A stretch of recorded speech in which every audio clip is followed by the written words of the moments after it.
I was thinking about your comments about Leadville, and you have no room to talk smack about Leadville when you run the Mid-State Mile.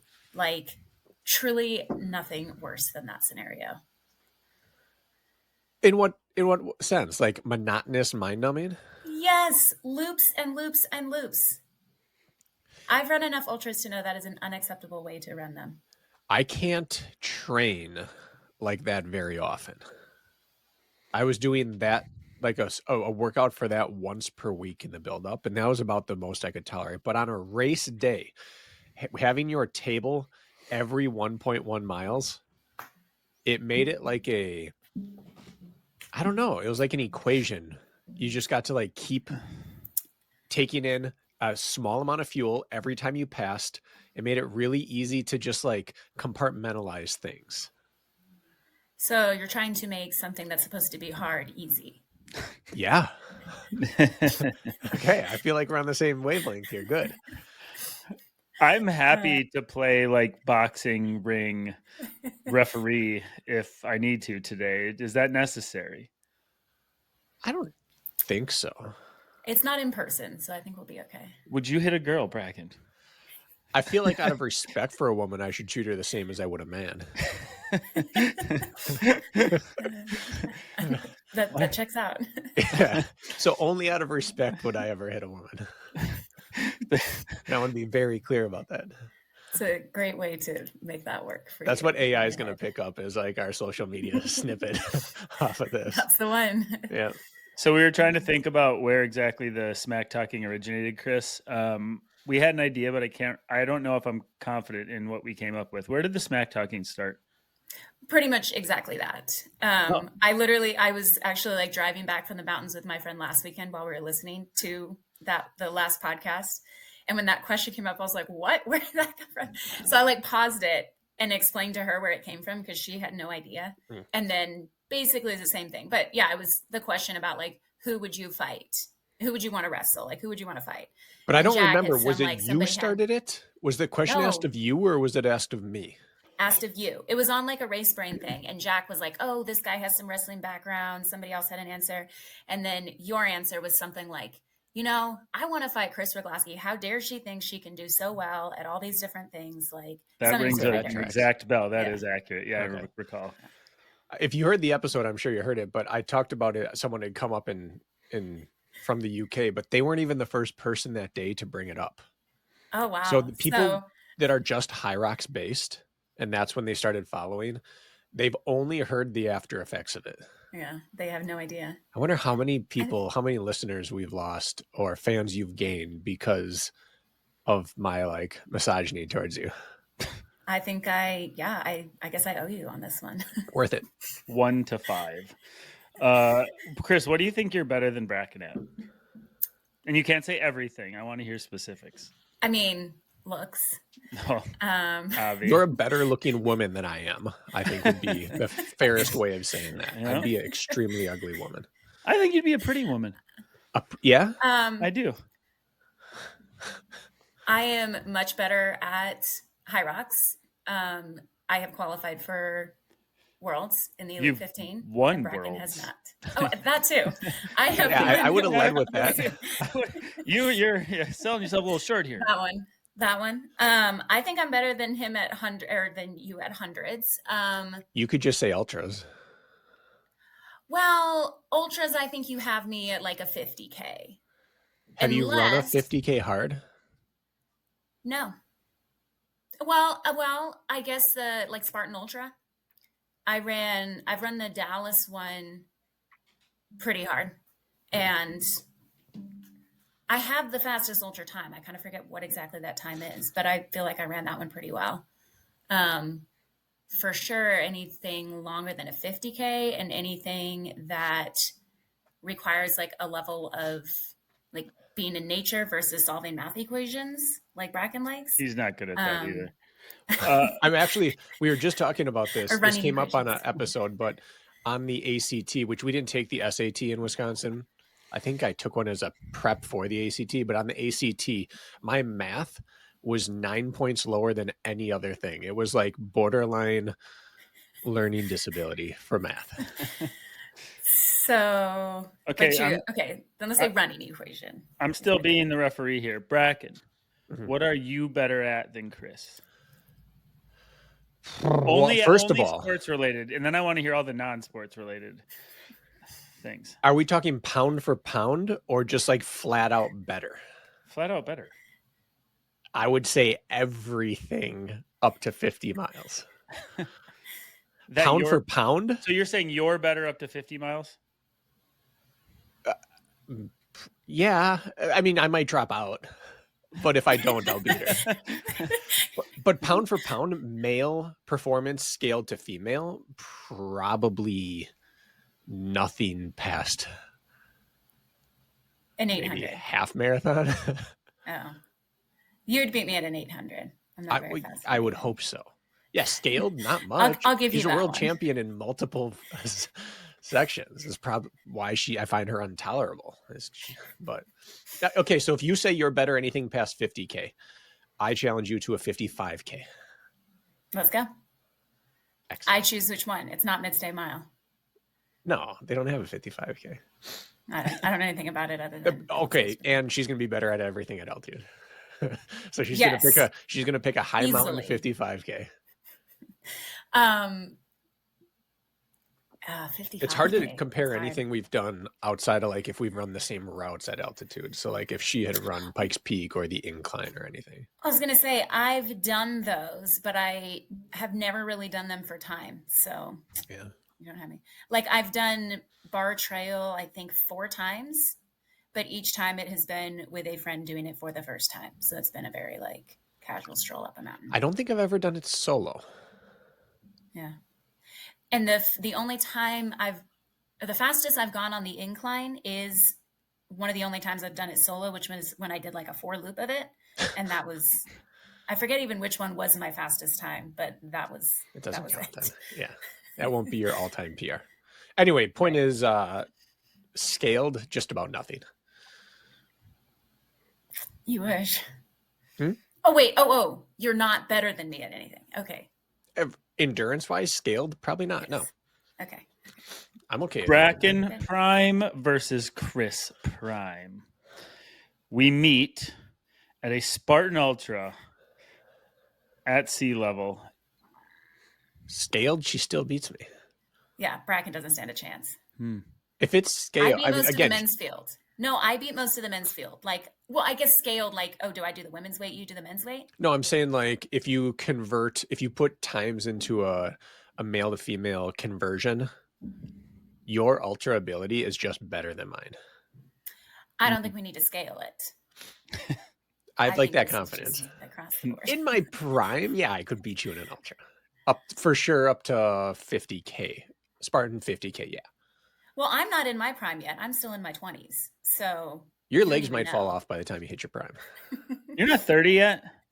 No. Oh my God. No, I don't know. I wouldn't ever. I mean, the peak of my ultra ability was 3rd place at Spartan Worlds in the most watered down year ever.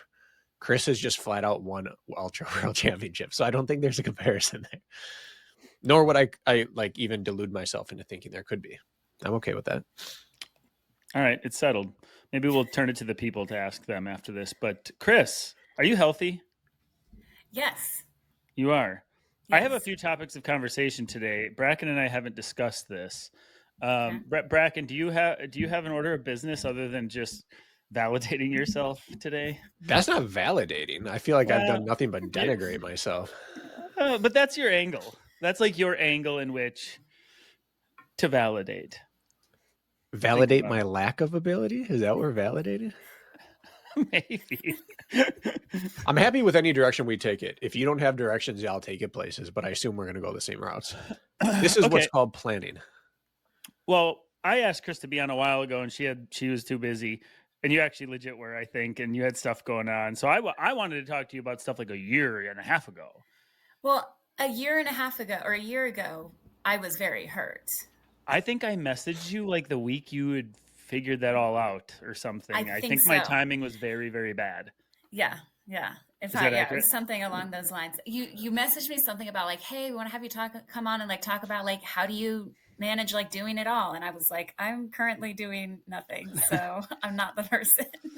Yeah, karma So yeah. sucks. What happened to you? Oh, I tore my meniscus. And I'm not like a doctor, so it was confirmed torn meniscus in one of my knees because I only got an MRI on one knee, but the other knee kind of had more issues coming back. And I was told by somebody it was like also, now I'm kind of blanking on what it is, but basically like my quads completely shut down. I had like no legs for about 6 weeks, and then they slowly started coming back. Yeah. Oh, I can't think of something with my quads were just done. Like my entire legs were done. The only reason being, it's not because I do it all and do too much. I just did it in the wrong order and like did too much outside of racing and not enough outside of racing, I guess. I did went over to Saudi Arabia, did like the 50 miles at the Tough Mudder Infinity event, and then immediately got on a 19-hour flight home and then worked for 3 days before showing up at High Rocks. And I think just the lack of recovery and everything. At High Rocks, I ran in the Elite 15 on Friday night. Didn't feel great, but like didn't expect to feel great. So I was kind of okay with that. And then I ran a doubles on Saturday. And by the lunges on there, like I was kind of feeling like I couldn't really lunge. The wall balls felt fine, but yeah, by the end of that, I was like, okay, I'm really tired. That following week, it was like, okay, like everything's sore, everything's tired, whatever. But after 1 week of still not feeling much better and very like stiff and in pain, I was like, I think this might actually be more than that. But I wasn't ready to, because I was supposed to do Barkley a few weeks after that. And I was still ready to like, well, if I am not like actually broken, I should go run that. But that's where getting I was told it was overuse injury. And I was like, that means nothing to me. Like, unless something's broken or like I physically, and I couldn't physically run, but I don't know. I had a hard time, like overuse injury doesn't sound as serious as like torn meniscus. So getting the MRI and the confirmed torn meniscus was what it took to like sit me out for a bit. For several weeks, I mean, I could hardly sleep at night because any movement caused such pain that it would wake me up. During the day, like I couldn't really bend my knees like at all. So that made my job very difficult. I couldn't walk like more than 10, like if I were to go out for a walk, like after 10 minutes, I was in so much pain. I was like, I can't even do this. So just kind of survived for several weeks and then it slowly started coming back around. That sounds eerily similar to a little bit of Brakken's meniscus quad conundrum, doesn't it?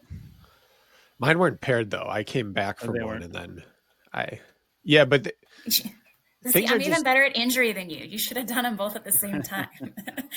I discovered my second one was torn while rehabbing my first one. My very first day, like doing plyo and jumping, I was like, oh, I know that feeling. Shoot. Yeah. And I'm not sure what's going or what, went on and is still sometimes going on with my other knee.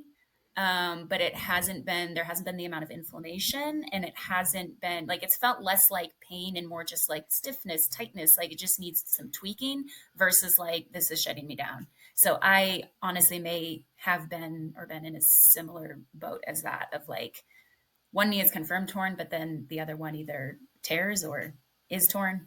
I don't really know. Well, the meniscus can be torn in so many ways into so many different depths and it just manifests different, but it sucks because it's not like ACL where you're just like, I tore my ACL. I must do this. It's like, well, you could do surgery or you cannot, or we can shave it down or we can sew it or there's just too many options and an athlete will try to get around some of them.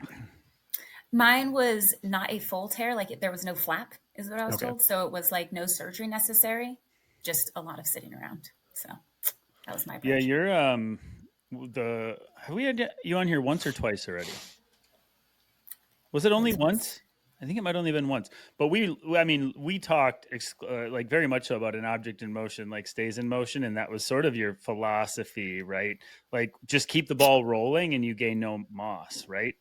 Mm-hmm. And then, so would that have been an atypical situation for you to have like a huge event, literally do nothing for 3 days, and then your first effort back is another big one? Had you done that same thing over previously?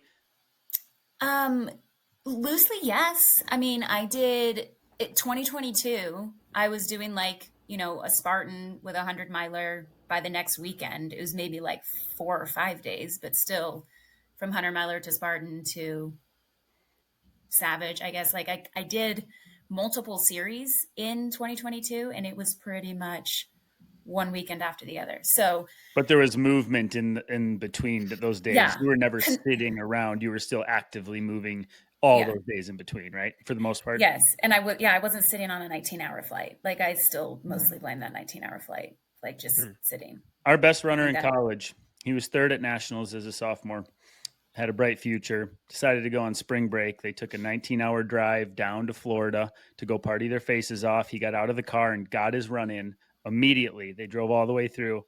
Guy never saw the rest of his college career. Yeah. Because the lesson there is don't party, but. Oh, is that what it is? I don't think he didn't even get a chance to party. Well, I think he probably did party hard would be my guess after that. But or maybe the lesson is don't go to Florida. No offense to Florida. But I can support that. It also, we talked about it on here, and this isn't just like, hey, we told you so, but you started by saying order of events mattered. And we've been asked, like, if I have to do blank, blank, and blank, which one should I do first? And we're always like, go shortest to longest. Because the more intense it gets on fatigued anything, just the higher the risk goes. And I think you were pretty right there that going from 50 miles down to a high rocks, then down to a doubles, you're just asking your body to do more with less. Yep. And that's difficult. So has this changed anything since then for you? Like now that you're more mature and almost 30, I guess. What are you, 28? 28, yeah. 28?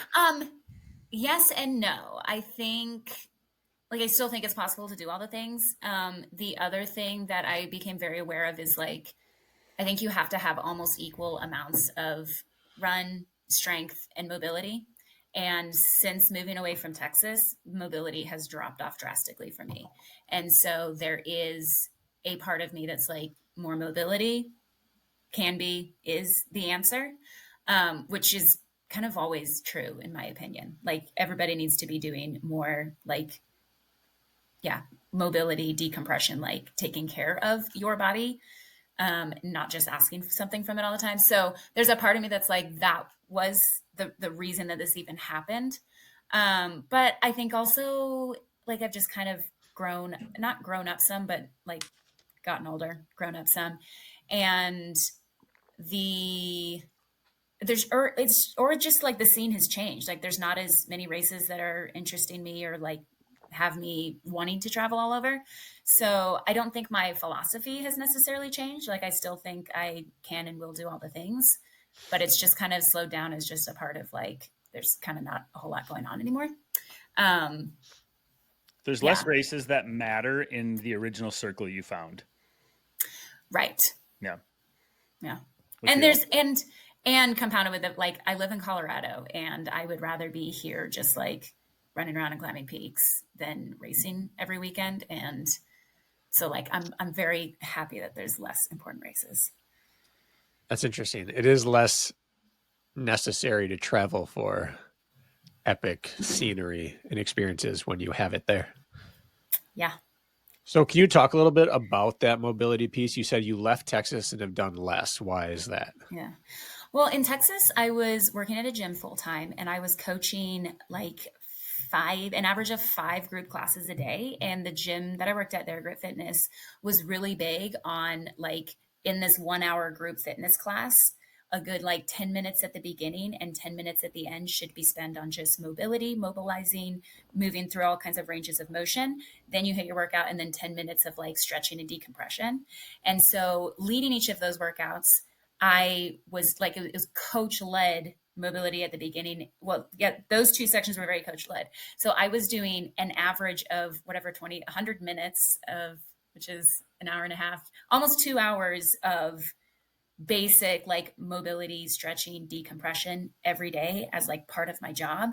And then on Friday, their focus, well, Friday morning was entirely mobility decompression. So I would coach normally up to 3 classes in the morning of 1 hour straight of, we would do, I mean, we had different things. We'd do different flows.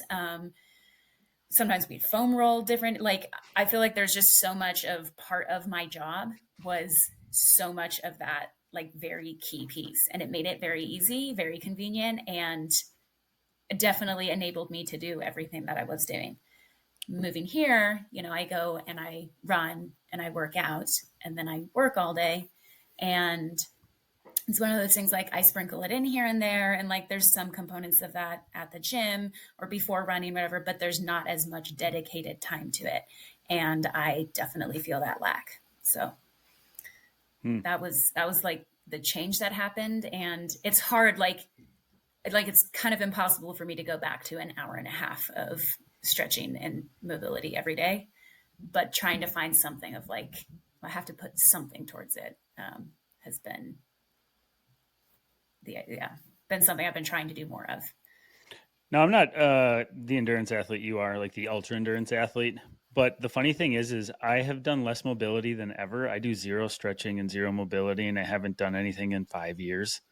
And touch wood, it's the healthiest I've been in my entire life. And I used to stretch the crap out of myself like 3 to 4 times a week. And that's not mobility. That was old school thought. Like, I'm not talking correct. I'm going to get it. But what I am still doing and putting a bigger emphasis on is range of motion, like strength work, and making sure that's been prioritized. And I could be better about it. But it's just funny because I think most people, when they think mobility, they think static stretching, which I was doing a ton of after my sessions back when. Now I do 0, and I feel like I'm way more available, and I'm just focusing on what actually matters, which is the range of motion under tension more than anything. So I think you should just speak on that a little bit. Could you? Yeah. Well, I think, like you said, like the excessive stretching is like not the answer, but what I would do a lot of it is basically, I mean, I've heard it called CARS, but that whole just like activate, like basically just running all of your joints through your range of motion. That was what the first 10 minutes were. And then at the end, it's not just like hold a stretch and stretch. It's active stretching. So it was more like, here is a range of motion pattern, and we're going to spend 1 minute on this, like arm thread and reach or floor scorpion or like whatever it is something. So it's very like, kind of like you said, but I think there's some, like, I don't think it needs to be underweight, but all of it should be like active and moving. And yes, it's all the range of motion. So yeah, stretching is not the word, but I guess that's why I say like mobility and decompression. It's more like, it's not just stretch everything. But I mean, and I think it's kind of misleading to say like, oh, well, with stretching, I was so like injured. Well, because you were like stretching and holding and like whatever, but I think everybody can agree that running everything through ranges of motion and making sure that you're, like not just moving in the same movement patterns all the time, I think is like really important. And I think it's undervalued. So anytime someone gets on and talks about something supplemental like this, everyone asks us what should I do? What should I do? So let's just shortcut all that and give me your list that you think is like general basic maintenance that everyone should be doing in order to prevent the big things. Now, obviously, we're not going to get into if you have this, then do that. Just like you're okay to start with, what should we do to stay there? Or at least what should we target? Yeah. Head rolls, shoulder rolls, spinal rolls, deep squats, your, like, I don't know what they call it, like the world's greatest stretch kind of something, whatever that is, like a lunging plus a reaching back kind of motion. And then obviously like your, I don't even know what they're called, but like going forward in a lunge, sitting back in a lunge. To me, the most important things are really that like your neck, shoulders, spine, and then like glutes and hips, I guess, is your deep squats, pigeon. Everybody needs to be doing more pigeon. And then like your figure 4 stretch. I feel like those are some of the key ones that like if I don't do those for a couple of days, I notice a difference. And just really basic movements that like just moving through those movements and stretching and like feeling that, yeah, it makes a huge difference for me. So that's what I'd say. I would say that I am one of the worst stretchers you'll find, but if I don't pigeon daily, I don't function. Hips for me. It's all the hips. If I had to only pick one joint, it would be that. Work the hip. Yeah. Yeah.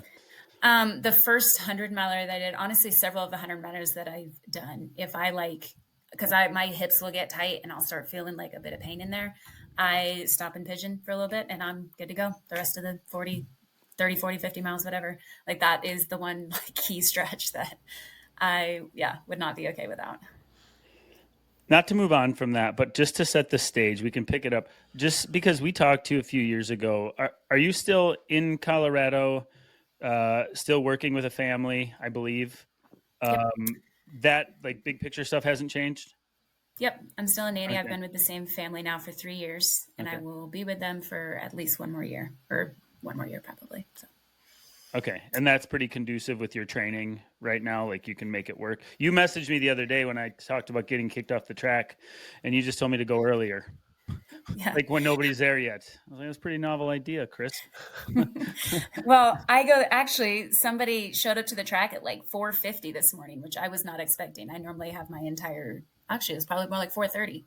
I love my job. I love it very much balances out like the athlete side of me. It's the other side of me. And I really appreciate the balance that gives. And it is very conducive for me because I am a morning person and that's like chronotypes, whatever. Like I am 100% a morning person. Nothing makes me happier than getting up at 3 and getting a run and a workout in before I get to work at 7:30. Like that right there is like peak Kris, like happiness, life satisfaction kind of thing. So, but Kris, that's going to make me so tired for the rest of my day. I can't possibly do that. What do you say to that? Get up earlier. The more you get up earlier, the easier it is to fall asleep, and stop drinking caffeine. I think caffeine is like you start feeding the caffeine machine and you cannot stop. Cheers, Brakken. Well, I also don't like mornings. Here we are. Interestingly, I didn't start caffeine until I was no longer working out in the mornings. There you go. Do you do no caffeine, Kris? As a general rule, no. I will like drink coffee socially. I do caffeine to keep me up overnights in 100-milers, but as a general rule, no. Psychopath stuff there. Yeah, she's unstable. That way I am exhausted by the end of the day. I have some of the best sleep quality that I have seen out of anybody. I have very good sleep quality, and again, it's the caffeine. What is bedtime then? I'm being tired. But, by 9:00 is my rule. I'm supposed to be in bed by 7:45, and my lights automatically shut off at 8:30. But I've been reading some really good books, and this flashlight on my watch has been my new, like, I'll turn my watch flashlight on and keep reading. But the rule, I'm supposed to be asleep by 8:30. We're in bed by 9. Sometimes we head in at 8:30, 9 at the latest. But the other night, this is a tangent, but I broke my rule. And I told Brakken I took a nap before this because of just beat, like a 5-minute nap. We got onto the Boston Marathon bombing documentary. Have you guys watched that? And we couldn't stop watching. It was very interesting. And that's if you start doing stuff like that, it impacts your sleep. Don't do that. Have you watched the documentary? I have, I think. Good. But I also, my mom's cousin ran in that Boston Marathon. And so when that happened, I fell like deep into the conspiracy hole of like what actually happened. So that like, because I was back in, I think it was 2012-ish. 13, I think. 2013? I think so. Somewhere. Yeah. I think I've seen kind of everything there is to see on the Boston Marathon. Okay. Anyway, big conspiracy person. Big time. All right. I find them fascinating. Well, I don't want to leave that yet then. So if I'm doing my math, which is always questionable, if 8:30 is the goal and you are up at 3, I just saw Rich Ryan posted something the other day about one of the differences between elite or pro athletes and the everyman, and it's that athletes commit to sleep. So I'm clocking that at 6.5 hours of sleep on a good night. And you've been reading Judy Blume at night. So what's happening? I'm committing to my maximum amount of sleep. And I think a lot of that also is like so much of your time in bed is actually wasted. And I think, or it's not wasted, but you spend so much time in bed and not actually sleeping. And I have fine-tuned my bedtime to where I get, like, there is about 10 minutes of dead time in that 6.5. So I am maximally getting the most out of it. And yeah, I have found if I sleep over 7, I spend like the last hour or two half awake, and not REM, but like fighting to stay asleep. I have found that like 6.5 to 7 is kind of my perfect, like, I sleep through, I get regular, like I track my sleep. So I get good in all of my, I get plenty of deep sleep, plenty of REM sleep, plenty of light sleep. And yeah, it's working for me. They say like 8 to 10 is like ideal, but they say 7 is like the minimum. Like that's actually like, if you're getting 7, you're golden. It's less than 7, which is where it starts to suffer. But I like to think I'm efficient enough I'm basically getting 7 hours. So you think you're quality over quantity there, that your 6.5 are worth more than others? Yes. And another thing they also say is like, there's 4 factors of good sleep. There's quality, quantity, regularity, and timing, I think is the other one. But they say quantity of sleep is a thing. Quality is more important, but the timing of sleep is one of the most important things. So going to bed at the same time and waking up at the same time is actually one of the most important factors of good sleep. So it's not just like, oh, stayed up till midnight, I need to sleep until 9 so I can get enough sleep, and then tomorrow I'm going to go to bed at 10. Like, you're actually like screwing up so much, because it's not necessarily like the hours spent in bed. It's your entire chronological clock. And if you're not chronological, circadian yeah. Your circadian rhythm. And that's what's actually the more important part, is like regulating that circuit. That's what's good for your hormones, for your health, for all the things. So, and these are, I'm probably picking and choosing, but these are the things I've chosen to pay attention to. So it's a good thing to pick and choose. I mean, you do sound like you've spent more time than the average human on looking into how this should look. I read a book called Why We Sleep. So that was huge. And then I listened to the Huberman Lab, and I feel like he talks about sleep. What? I don't know. Everybody kind of does, but he especially, I feel like I've learned a lot from that. Do you break down other parts of your life that way? I think you're, from the outside, you're a high performer who actually has a life. Meaning, like, you have a life outside of sport, although your hobbies include moving your body. But like, my perspective is that you have balance still in this extreme sport. And do you agree with that? Yeah, I like to think that I do. I think I don't do a lot to try to maintain balance, but that is something I consider. So are you like that, like, let's call it studied or calculated in other areas of your life in that manner, the way you just talked about sleep? Is there anything else that comes to mind? Maybe. There's not really anything that's like immediately coming to mind. Like nutrition, or exactly what you do with your training, or nothing? No, pops? Not really. Okay. Then you're free spirit, other than like your freaking sleep.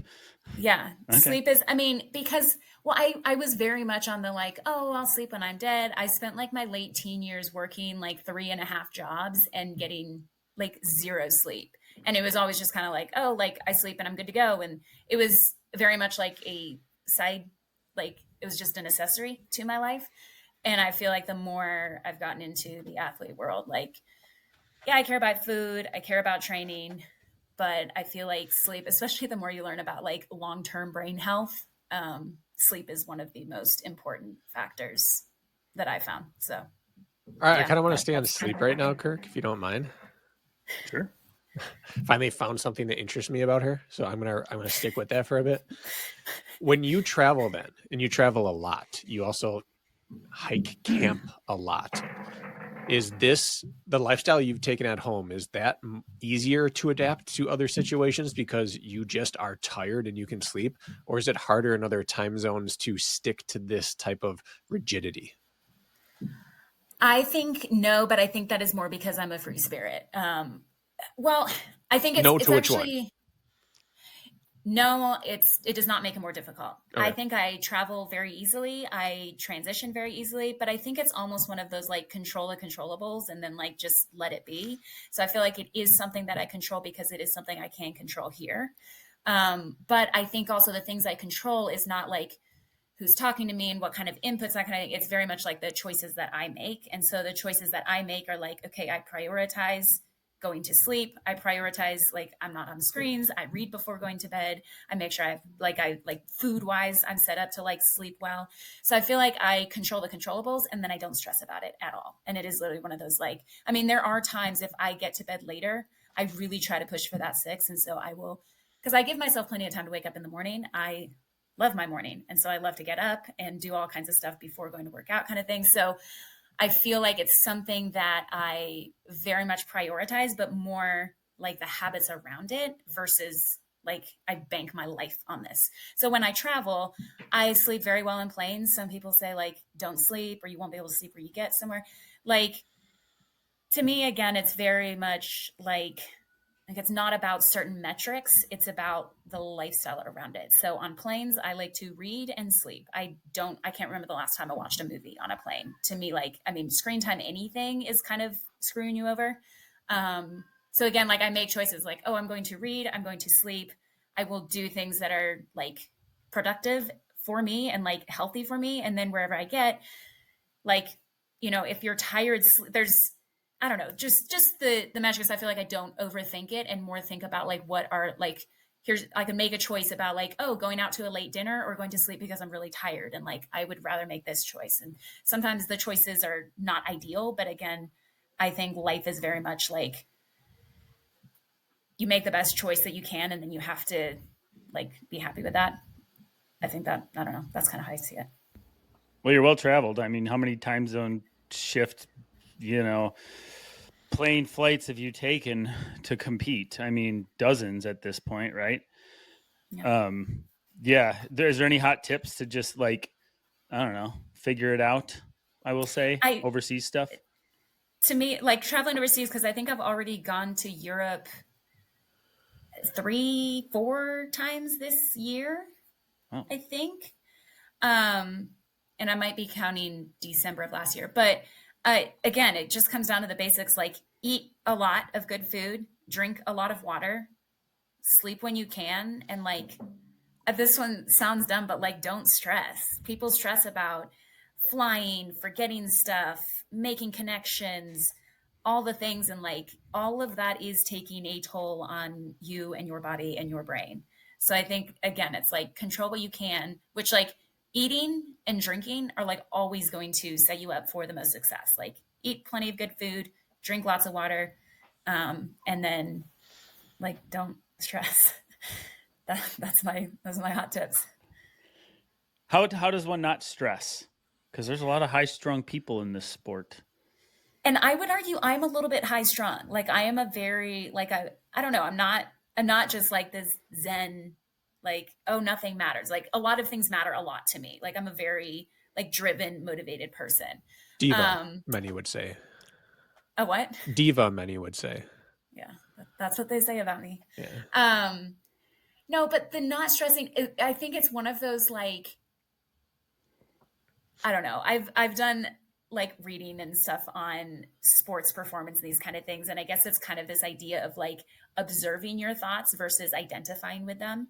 So I think that's kind of the way I would simplify it the most is like, you have a thought. I mean, I don't like to spend much time in airports, so I cut it pretty close to like departure time. And there are times when I'm like, I park my car at the off-site parking. I'm on the shuttle. I have to get through security and get to my gate. And it's like, well, my plane is going to start boarding in 10, 15 minutes. And like, so there's kind of these like high stress, like I probably should be stressed and I am, but it's but again, like when I see myself doing that, like, oh, like what could I do here to change this situation?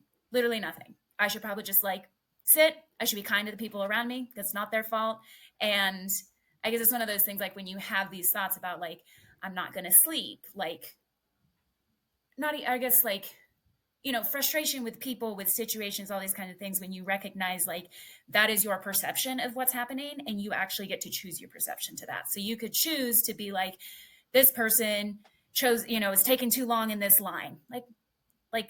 You can't change anything about that. So I think there's so much of like trying to outsource your life. And I think the more time you spend like recognizing, again, it all comes down to choices, and you always have the choice to choose to like, I could be frustrated and mad about this, but that is literally like a story that I'm telling myself. And I could instead recognize that,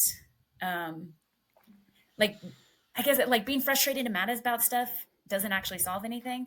And so it's kind of pointless. It feels good to like feel mad and like, again, outsource something. But the way I like recognizing that you are trying to tell yourself that story, and then being able to choose a different story of like, I guess to me, the story that I often choose is just kind of like, okay, literally like life is, and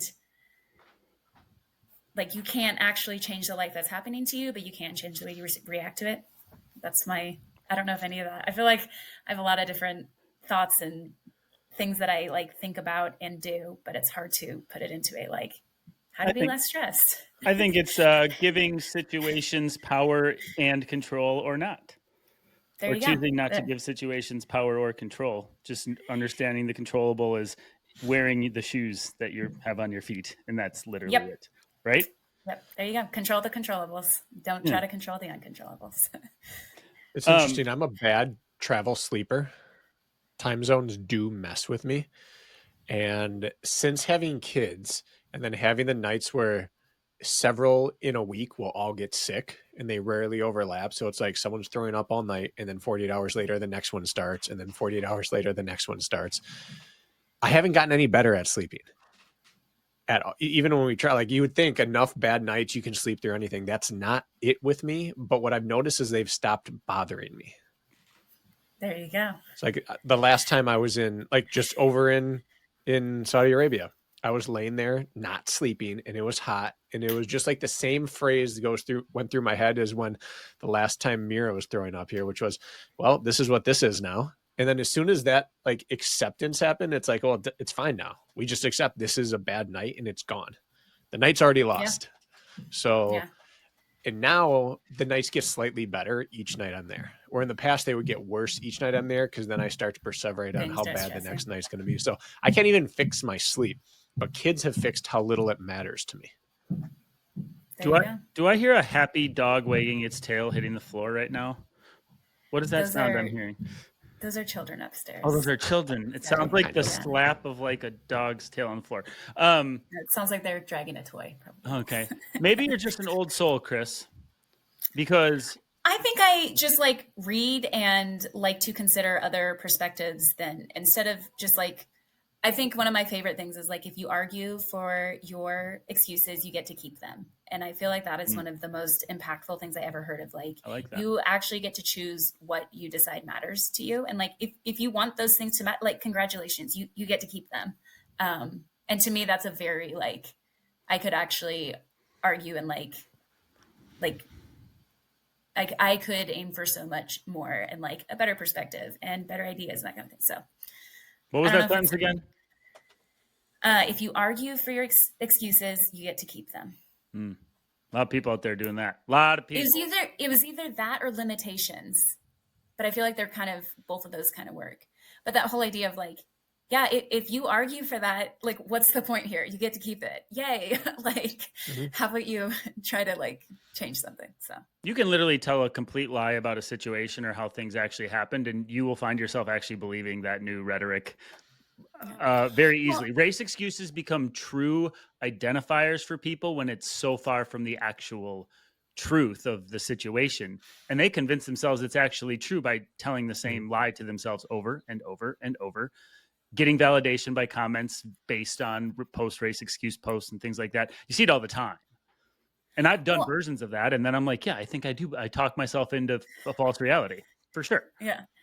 I think what's fascinating is your brain is literally locked inside your skull. Like your brain that does all the thinking for your entire body is literally locked inside your skull and doesn't actually have any, like it's up to your senses, your eyes, your nose, your mouth, your fingers, like to tell your brain what's going on. And so I heard this thing of like, when you start running and your heart rate is elevated, your brain immediately goes, oh no, something's wrong. We need to shut this down. Like everything needs to end. And you get to tell your brain, like, no, I'm choosing this. Like I'm running, like this is so, and then your brain is like, oh, okay, we're fine. Like your brain is literally just trying to like protect and take care of you, but it doesn't know anything. Like it's Or actually it knows everything. nothing, everything. And your fingers and hands know nothing. One or the other. But to me, that was like very eye-opening of like all these things that we think are like, oh, this is it. This is it. It's like, it's your brain trying to like come to conclusions and make sense of the world and make sense of life. But it's really just basing off of what you tell it and the input that it's getting. And so when you change that input or like tell it otherwise, and it's like, oh, okay. And it can adjust. Obviously your brain's very intelligent, but it's not getting any direct, or it's getting all the direct feedback, but not, it's all feedback, not like, it's not experiencing anything. To jump in, know what I think about as you're talking about this is the injury cycle and the identifying as an injured person or a sick person or somebody who can't get healthy, and then they get stuck in this pattern of believing that they are perpetually, I know a couple people, perpetually injured or injury prone, or even Brakken, maybe like just through your surgeries and stuff. Like it's so easy to start just like, this is the new normal, and breaking out of something like that because it's muscle memory and it's brain memory. And I see the injury cycle thing. It took me years and years to get out of it, but like I just self-identified as an injured person, and you create that reality. And that happens to a lot of athletes. And I think that thing in particular jumps out at me. I experienced some of that just at the beginning of this year, like towards the end of last year. I don't know if I tore my other meniscus or what happened, but I did a run in early November and my knee was, there's something very wrong with it after that. And so I spent time, like obviously trying to rehab my knee. I had seen like a gait specialist who was like, this is what you need to change about your gait. My foot was hurting. Like I had all kinds of things. I felt like, I was like, nothing is going right. I took like 2 weeks off of running at the end of December. And then starting in January, coming back to, because I was gone for 2 weeks over Christmas. Coming back, I was kind of like, I don't know, everything's kind of off, but I was like, it's time to get back into routine. It's time to get back to my life normality, and showing up to the gym and doing some kind of a run every day. By the end of January, I was like, oh, nothing actually hurts anymore. I feel like I was spending so much time like, and obviously it wasn't just like, oh, just ignore them, but it was the level of like showing up, doing what you can. And like the movement and consistency actually like kind of helped me re-identify. It's like, oh, okay, I'm actually mostly fine and I can work through whatever little things that I have, but showing up goes a long ways. There's a lot of truth there. And the other piece is that like the more we look for it, the more we find things in this world. Right now, my number one realization since starting to go back and doing some workouts with other people is that if I think I'm hurt, I need to run with someone the next day. All my knees and ankles do is ache every stride when I'm alone for like half of my runs now. And they don't when I run next to someone. Kirk was in town, 3 weeks ago now? 2 or 3, yeah. And he messaged me like, we should go run. And I told Lisa, I woke up and came downstairs. And I'm like, I swear I have something wrong with the tendon in my ankle again. Like it won't stop hurting. I'm not even going to run today. And then I'm like, oh, I'll run with Kirk. And it was gone the next day. It was gone the rest of that day. Like something, if the distraction of someone next to you cures it, you're not injured. But I was searching for that injury. Yeah. You become so hypersensitive to it. You're like, oh, something's definitely off. Yeah. And then well, if you've been burned by an injury, like a major injury, which you were, Kris, and Brakken has, of course, you just getting close to the flame burns a little more than it used to, and you just get scared. I was in that pattern for a long time. Did your ankle hurt on the next run when I left Brakken? Hurts today.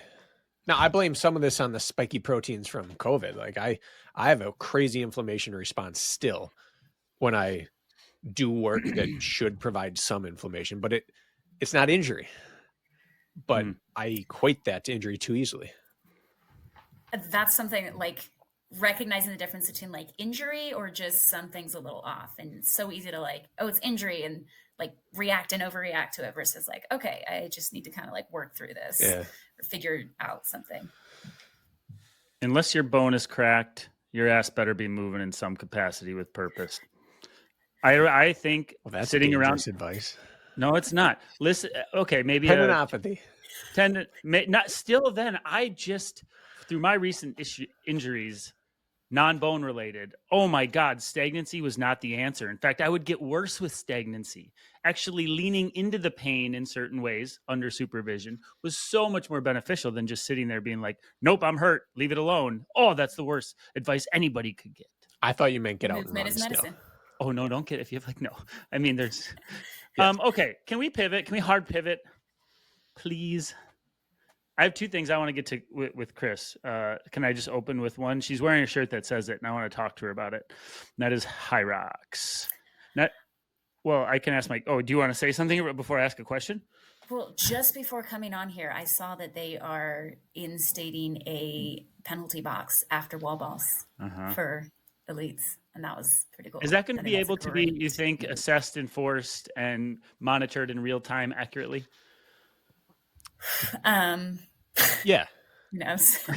I think it has the best chance out of anything else because it's too hard trying to penalize people in distances like, oh no, come back here, come do this, redo this. There's so much going on versus like just a quick, like, that's a penalty. Okay. There's a penalty, but it's not like, I don't know, to me, like also being able to do it in real time versus instead of like, oh, was that a 15-second penalty? Is that a 2-minute penalty? Like, who knows what the penalty is? Like, okay, well, it doesn't like race your heart out, then stand there and hope to God nobody finishes before you. Like, I think that's a great approach.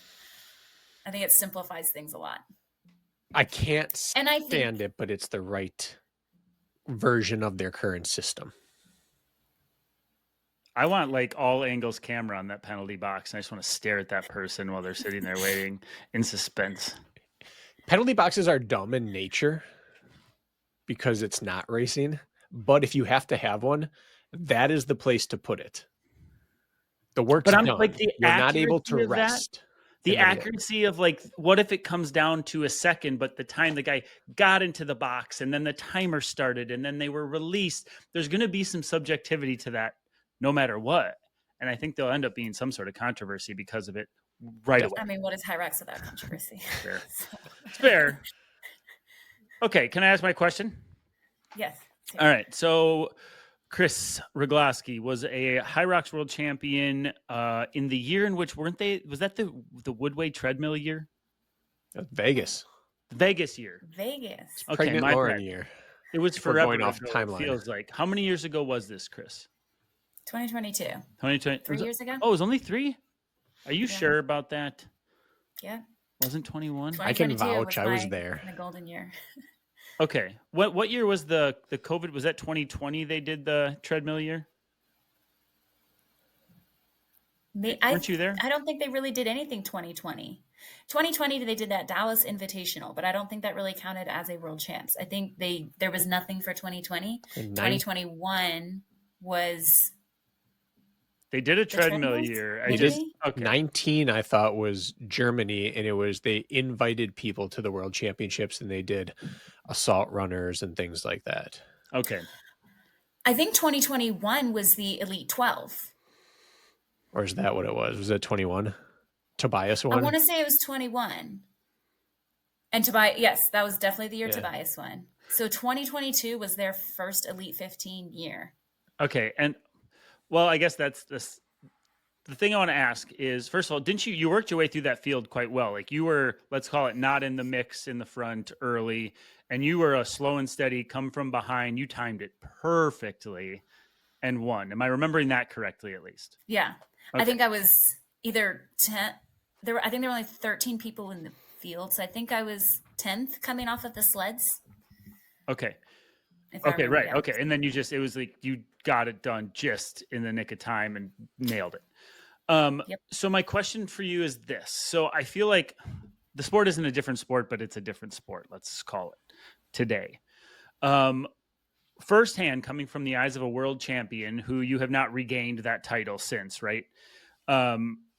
What have you seen? Why has the sport changed, or why has the level of athlete risen so much? Like, what if you had to pin it on a few things, living it, being in it? What is the difference between 20, 21, 22 and now? What are you seeing and why? I think the level of athlete that is coming into it has completely changed. Now you have people with everybody has a sports background besides me. But I feel like now there's more high-end athletes that are still in their athletic career that are seeing High Rocks as something appealing. Obviously, that is because of support and because of like eyes on the sport. But to me, like the level of athlete coming in is currently, or like I guess in the more recent past, a high performing athlete in something else. I think also just like the support around athletes period is really high. Like there's a lot of people that are there's a lot of people that are able to do it full time or close to full time, and that is seen as like more of a viable option. So I just think it's like the level of athletes coming in are a completely different. It used to be, like I was kind of like, oh, sports, let's try this. You have people that like, oh, I did something in college or I did something, whatever. And now you have people like fresh off of their college or pro sport, like, oh, let me pivot into High Rocks.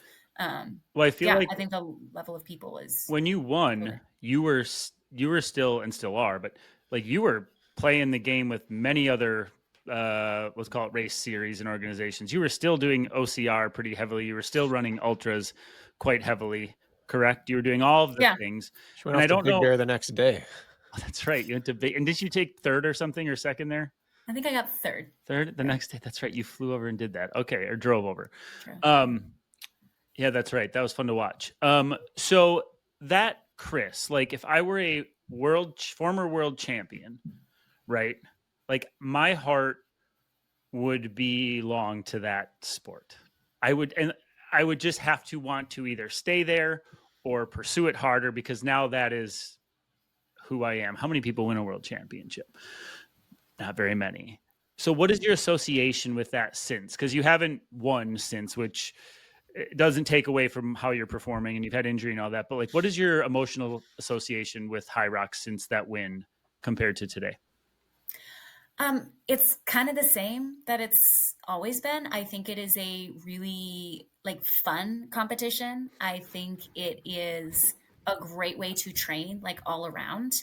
I especially since moving to Colorado, it's a great way to train through the winter. Like it gives you something to do and like focus on. It is very conducive to that, and that's what it's been, and that's what it still is. I coming from a like not a sports background, I'm not really someone to attach myself to any one sport. I think it's really fun. I really enjoy it. I was told by one Hunter McIntyre, I think 2 years ago or something, he was like, you were a champ, now you're a chump. If you train with me, I can make you a champ again. So there is a level of like, I guess I think it's very enjoyable. It's very fun. It's a competition that I like. And I think there's a lot of potential. Like when I won world championships, I was like, okay, like I'm good at this. I worked for this, but I don't think I'm anywhere near to like what's possible. And so it's given me something. And that's what I've always liked about High Rocks is like, I'm not good. Like I'm not automatically good at this. Nothing that I've done in the past dictates that like, oh, I would be good at High Rocks. It's one of those things that like I've had to very much work for. And I really appreciate that because I can run all day, every day with zero problems. Like obviously I do that a lot. So it's something that I have been good at, but when I came into it, I was just good at it. Like, it's just something I'm built for and something that comes very like naturally to me. And I would say High Rocks does not. And it's something it's given me something to work towards. So I'd say that's like my overarching relationship, like view of it is, yeah, it's fun and it gives me something to work towards. And very much like, I don't think I've seen my max in this, like my potential, my top in this. There was last year when I ran a Anaheim course that was like very slow, but I ran very well there. And then it was there was a race in Germany the following weekend. And if I wanted to try to get into the Phoenix Major, I needed another race. So it was kind of a very quick, like, let me go to Germany. So 1 week following Anaheim, I raced in Germany and got a new PR, but it was by only 3 seconds, I think. So I had a very big moment of like, maybe this is the top. Maybe this is as good as I can get. And I had a bit of a like dip there because I felt like this is it. And I technically PR'd, but it was by exactly 3 seconds from the time that I'd gotten before injury, like 1 year before when I was peaking before injury. So I feel like I kind of go back and forth between like, that was a big moment of like, maybe this is it. I want to get 60. I want to get sub 60. I think a 62 is very well within my abilities, but consistently getting 64s was like, maybe it's not. Yeah, but I think the overarching, like, well, this is something to work towards. This is something to work on, and throwing myself in a couple races. Then, Barcelona last year, the last chance qualifier, I did a 1:03. I was a PR by almost an entire minute, I think. So that was a big, like, okay, I'll still stay in it. Yeah, I don't really feel attached to it as like, this is my identity and I'm a high roxer and this is it. But like, I really enjoy the sport and I really appreciate what it is bringing out of me athletically. So. Brakken? That's that. But she's just like this enigma in the sport where all everyone's doing is going all in. Mm-hmm. And people want her to go all in on something. And she's like that classic case of despite of or because. Yep. Like, is she great at high rocks despite how she trains for it, or exactly because of what her mindset is that it doesn't rule her life? And I don't think we'll ever know, right?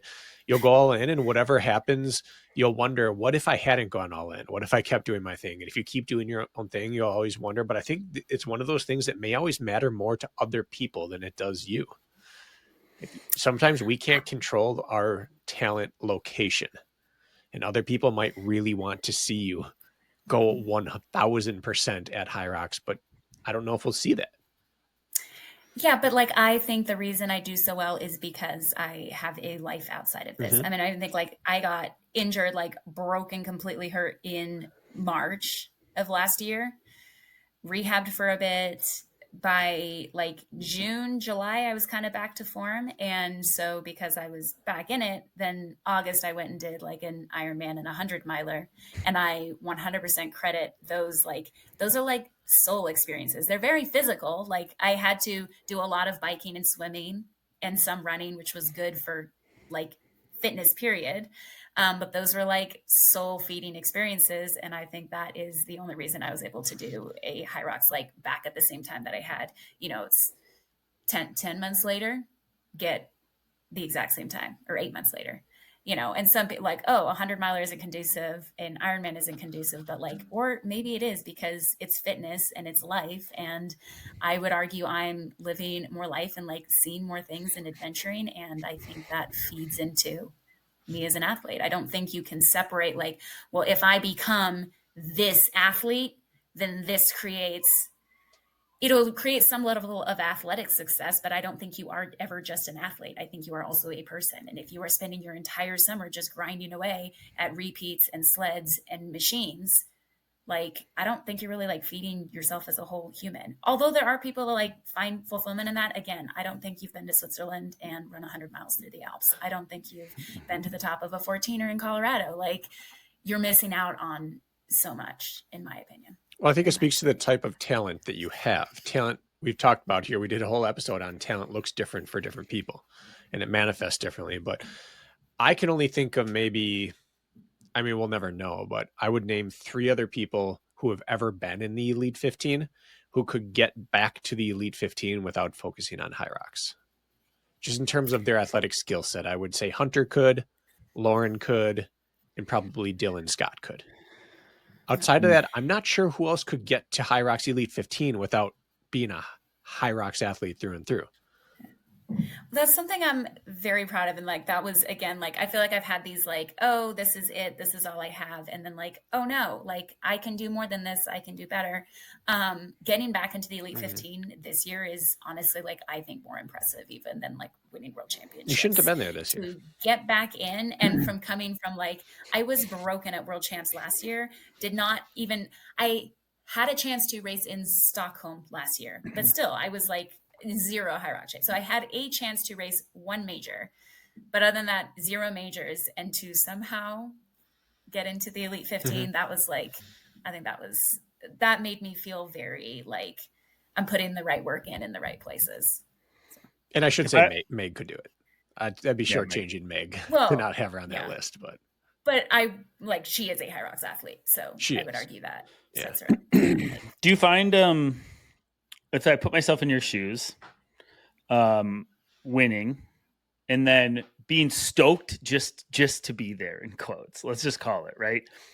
I don't know if I'm a big enough person to have that mindset or an appreciative enough person. Like, you're competitive. I know you want to rip heads off. It's part of why you like talking smack with Brakken, right? And I know you've come back from injury and you were broken, so that's all part of it. But like, you have a totally cool relationship with where you're at now, this last year, being happy to be there compared to pre-injury. Well, I don't know what's the, like, I'm very driven. I'm very motivated, but I think it's not stupid, but it's not like the smartest approach to set yourself up for failure. And so if I see like winning as being a world champion, like A, that's just a title. B, it like actually doesn't change anything. I feel like that's like actually really setting yourself up for failure to hold so tightly to that. I went into world championships fully like, I could win this. Like, I think I can. I think I could. Obviously, I did not. It was far from that. But it didn't really like, I don't think it's unsettling and like life shattering because me as a person was not banked on like whether you can win. So I think there's a difference between like identifying that as a to me, everything is an experience. So winning is an experience. That's a really great experience, but it's no more like, it's an experience just as much as like doing really well, or even like in a day-to-day scenario, like getting a run in that I like. To me, everything is an experience. And so like when you put a whole bunch of extra pressure and precedence on one certain experience, like A, if you don't get that experience, well, now you're crushed. And B, like if you think that is the peak experience, well, then all these other really cool experiences you have now don't have as much value. And I think that's just kind of short-sighted, and like, sure, that like drives really high performance, but I think it also drives a lot of burnout and dissatisfaction and unhappiness. And like, I don't think any of that is worth it. So I think experiences are experiences, and you get to attribute the value that you want to them. But I think almost all experiences are pretty equally valuable. Positive, negative, whatever, like it's all things that you are experiencing and growing from. And like none of them last. So it's not like I can go back to that day because I thought it was so special. Like, no, it like, the next day comes and life goes on. So that's why you keep chasing the next one. Maybe so. Yeah. Well, no, I think we talked about this. I mean, there's a sector of this. I mean, funny enough, Brakken and I have a podcast about running. It's been 500 plus episodes. Yes. Quick side note. The kids that I watch, their grandma is in town, and I told her I was doing this, and she was like, I just have a question. Like, what is there to talk about running? I was like, for a non-runner, that's a fair question, but believe it or not, there's a lot to talk about. So. Kirk, it's mostly just BSing now, but I'm sure you don't get it as much in your circles because you've been in your circles for a long time. Okay. But the karting world is a new circle for me, and people don't know me. And when they finally get around, like, so what do you do? Like, trying to explain to like a very redneck dominated sport. Embrace like that side of you. In a good way, redneck, but like it's like old fashioned down home America. And to explain that I talk about running several hours per week and then I coach running and they're adults that I coach and I never see them in person. It's just like, you can see how they just look at you like, there's something wrong with this fella. I don't quite get it. It's really hard to explain to a non-athlete how you could do 5 years of talking about running. I had a conversation with a guy in the gym this morning at like 5:30 as I was lifting, and I noticed he had lost some weight. And I said, "You losing weight, brother?" I don't even know the guy really. And he's like, "Yeah, I have." I said, "Thanks for noticing." And we got chatting, and he asked what I did, and I told him I'm a run coach and such. And then his follow-up question was, "So what else do you do?" Yeah. I was like, "What do you mean? What else do I do?"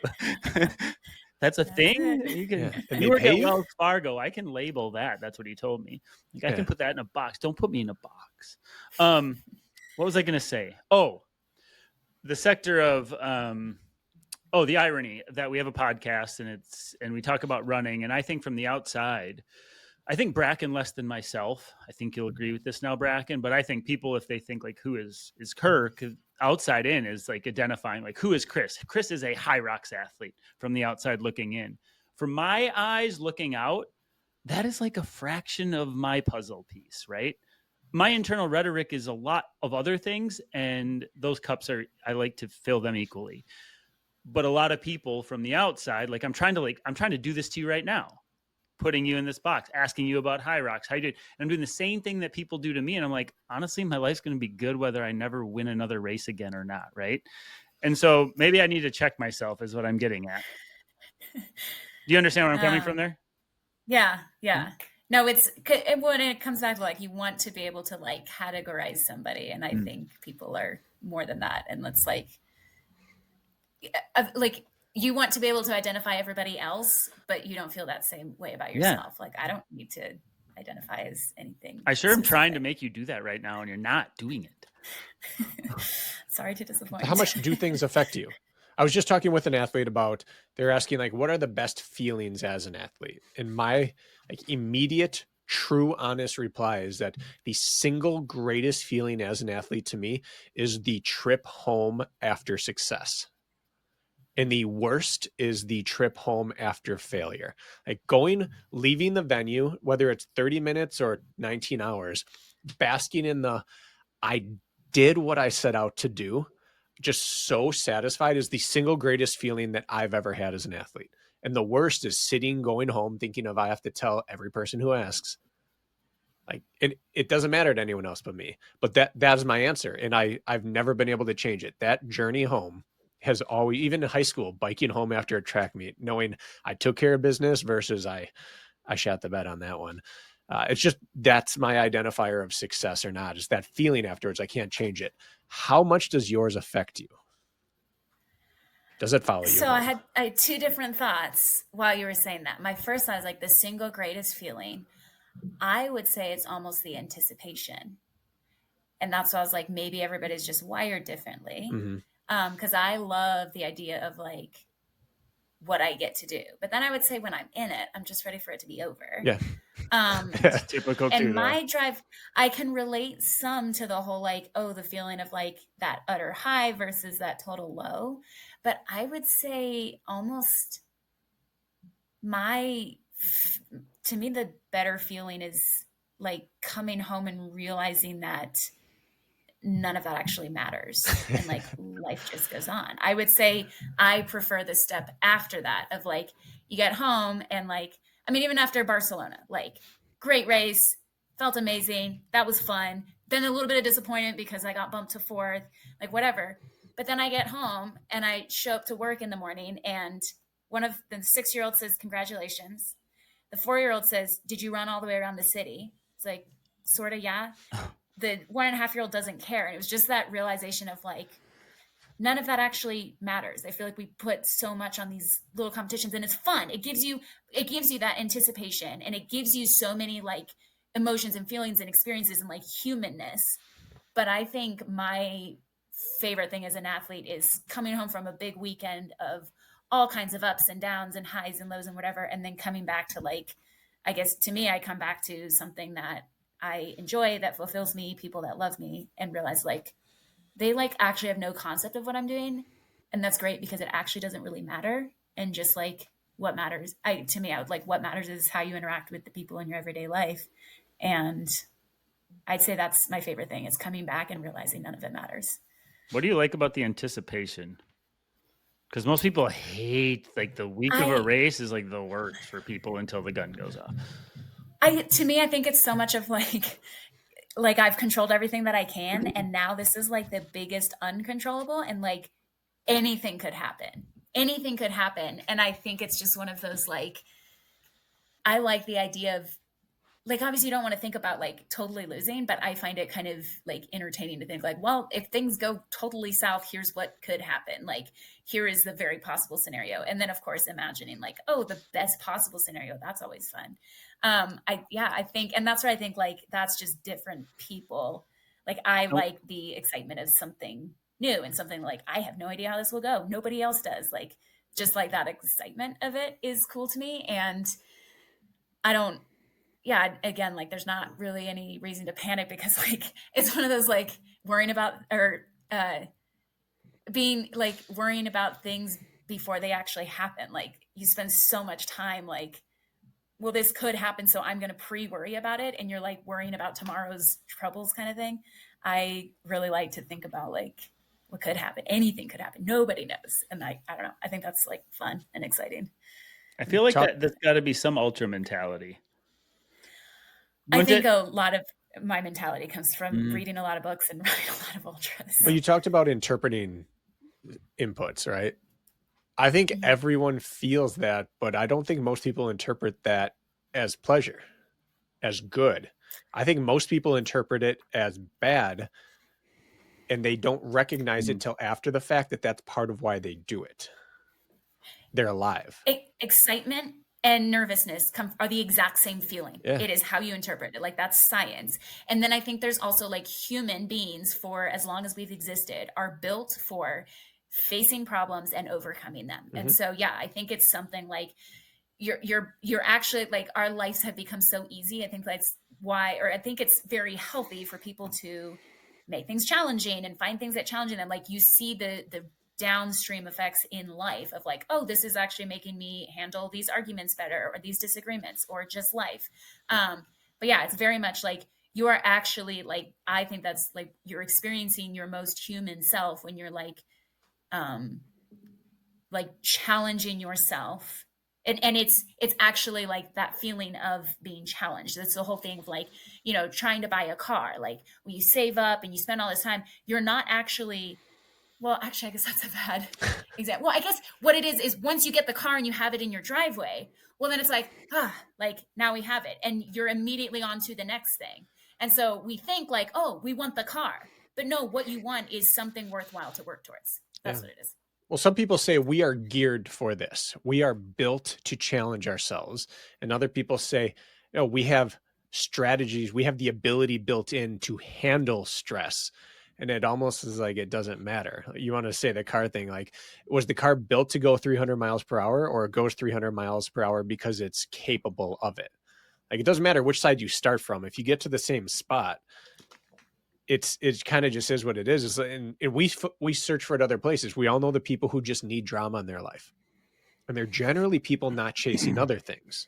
When I taught high school, the people who were consistently in the classroom, coming in between classes, crying about so-and-so or whatever's happening, were also the people not going out for clubs or sports.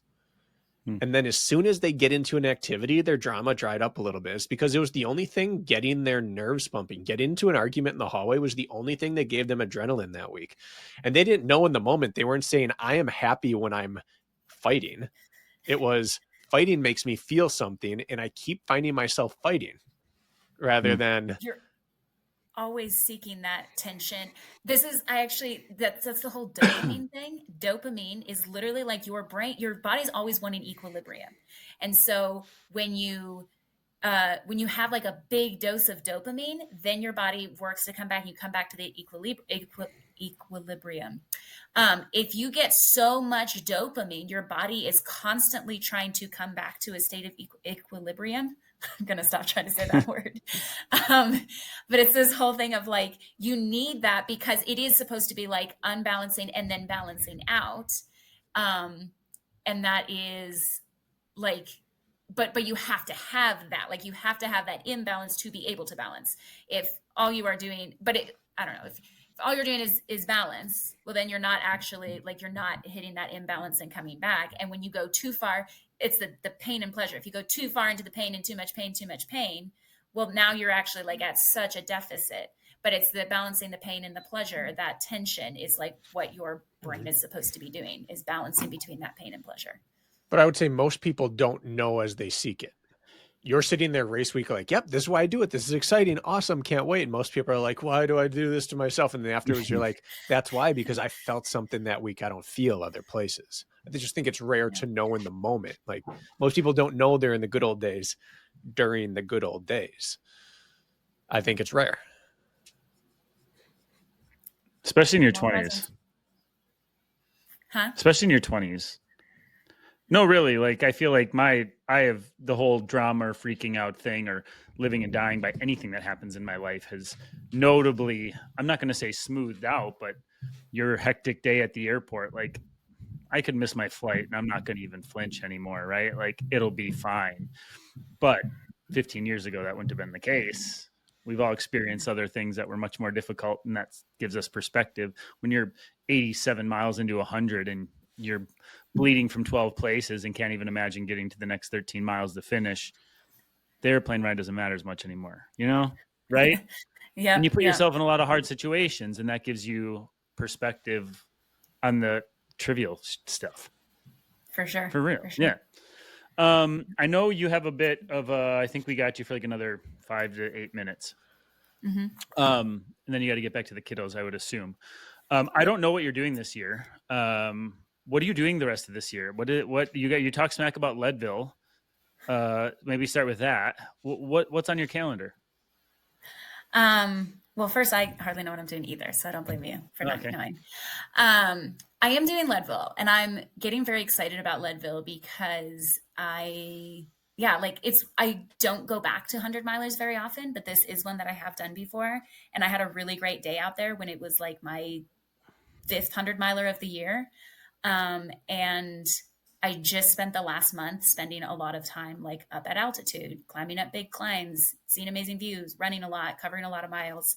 And I'm really excited for it. I don't think, winning or losing changes anything, but I did kind of well at it the last time. And there's a part of me that's like, I feel like I have,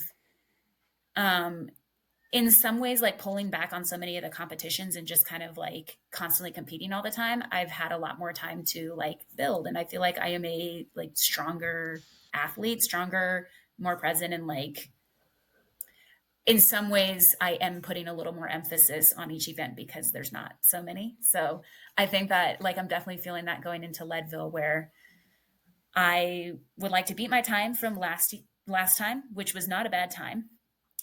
It was sub 25 is there, like you get a big buckle if you're sub 25. I was sub 25 last time. And I think it's been keeping me, or it's been exciting to me to think about like, I want to go faster than that. And then the faster than that is the win. But then to kind of think about like where that would put me placement wise, and like, will I actually be racing a 100 miler? I really love Leadville. As far as like, will I do it over and over? Probably not, but it is a really cool race. I think it's one that I also like can do well at because altitude is such a big factor, and that is something I'm good at. The climbing is a big factor. Like people either die or like they either survive or thrive on the climbing sections, but so much of it is runnable and like easy. And yeah, I'm just excited to see how I can do there. So I'm doing Leadville in 2 weeks, maybe. Yeah, I think about 2 weeks. And then I'm doing High Rocks. I am in the Savage Series this year. I did 0 obstacle course races last year, but this year I've done 2 Savages so far, and their final race is like Halloween weekend. I think it's November 1st. So I will be doing 1 more obstacle course race. I have a couple ultras. I'm actually in my summer of ultras when I'm now deciding like I can do ultras then, and then I stop running ultras through the winter. So I have Leadville, and then 2 weeks after that, I'm doing 100K out in West Virginia that I did pretty well at when I was there a couple years ago. and they actually have like a cash prize. So that's another one. Like I'm excited to try to like, I feel like through Hyrox, I've learned to push the intensity more than I did just running hundreds and obstacle course racing, where so much of it is like managing energy. I feel like I've gotten better at like going all out. So yeah, 100 miler, 100K. And then I am doing Hunter's ultra relay across the section C. Yeah.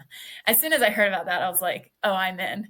I think I have 4 team members because it's a 4-person relay across 127 section of the PCT, but it's like very little access and there will be like no race infrastructure, which sounds really fun to me.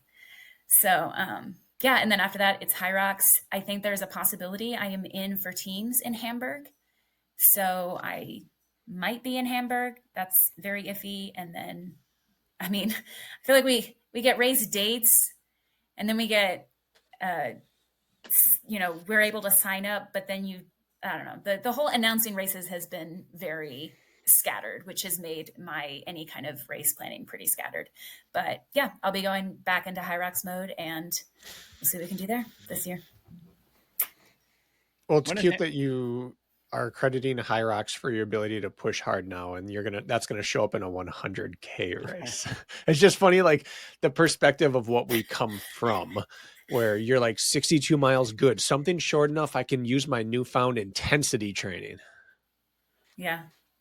It does sound weird, but I've noticed like being out on the trails now, it's like, oh, like I have, it's changed my approach to like competition in some ways, where I am naturally very much like, yeah, I'll spend all day and chill and do whatever, but to like have a little more, like care more about metrics and like what I'm capable of and for how long has been, yeah.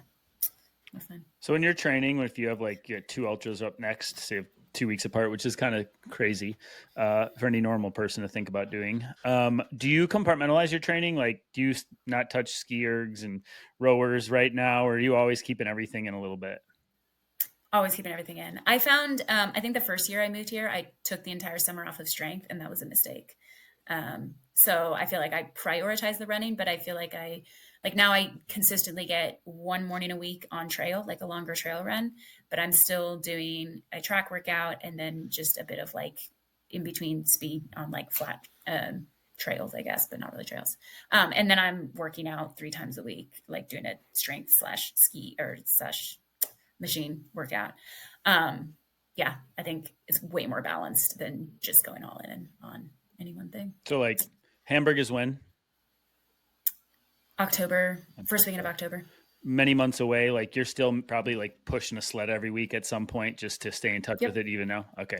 Was curious about that. Sleds this morning. Oh, well, there you go. Do you like to, I know we're pretty much wrapping up and I'm opening up a can of worms, but do you tend to wrap that all up now with your strength work, which is how I would see myself doing it in the non-peaking phase of Hyrox? I would like have my strength session and add the skill work into that and then keep my running sort of pure for the most part. Is that how you're approaching it?